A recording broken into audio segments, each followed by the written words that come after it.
এখনও অনেককে আমি দেখি রিফাইন্ড অয়েল কিনতে। তো আপনারা যারা এই ভিডিওটা শুনছেন তারা কেউ কি রিফাইন্ড অয়েল কেনেন? মানে sunflower oil, soybean oil, rice bran oil, আরও সর্ষের তেলও, সেটাও খুব ঘন হয়ে থাকে, কালো হয়ে থাকে বলে একটু পরিষ্কার সর্ষের তেল, তারপর কটন সিড অয়েল, যে কোনো অয়েল আপনারা যদি কিনে থাকেন তাহলে আজকে থেকেই বন্ধ করুন। তার কারণ হলো ওটা অ্যাকচুয়ালি আলট্রা প্রসেসড অয়েল, আর ওটা রিফাইন্ড মানে ওর ভেতর কোনো রকম কোনো পুষ্টিগুণ নেই যেটা আপনার দেহকে সবল করবে, ভালো করবে। আপনি আপনার পূর্বপুরুষদের কথা যদি চিন্তা করেন, তারা পিওর সর্ষের তেল খেতেন, তো তাদের মধ্যে কতটা পার্সেন্টেজ হার্ট অ্যাটাকের রেট ছিল, ক্যান্সারের রেট ছিল, সেটা আপনি দেখলেই বুঝতে পারবেন।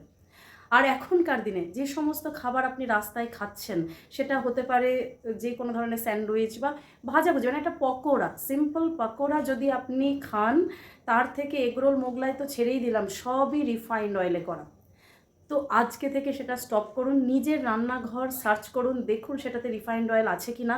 আর আমার লাল লুচি খেতে ভালো লাগে না, মানে লুচি খান অনেকেই যারা সাদা পছন্দ করেন, বেশ রিফাইন্ড অয়েলে হবে, সাদা সাদা লুচি হবে, সেই জিভটা আজকে থেকেই কন্ট্রোল করুন। তার কারণ এটা চলতে থাকলে ইন ফিউচার ওই রিফাইন্ড অয়েলের টাকা তো আপনাকে শোধ করতেই হবে। তো সেটার জন্য আজকেই সাবধান করে দিচ্ছি, দয়া করে আপনারা রিফাইন্ড অয়েল ব্যবহার করবেন না। যে কোনো অয়েল, সেটা সর্ষের তেল, নারকেল তেল, অলিভ অয়েল, যেটা কোল্ড প্রেস বা আমাদের যে ঘানি ভাঙানো কাচ্চি ঘানি, সেই ধরনের তেল ইউজ করুন। ঘি ব্যবহার করুন বাড়িতে।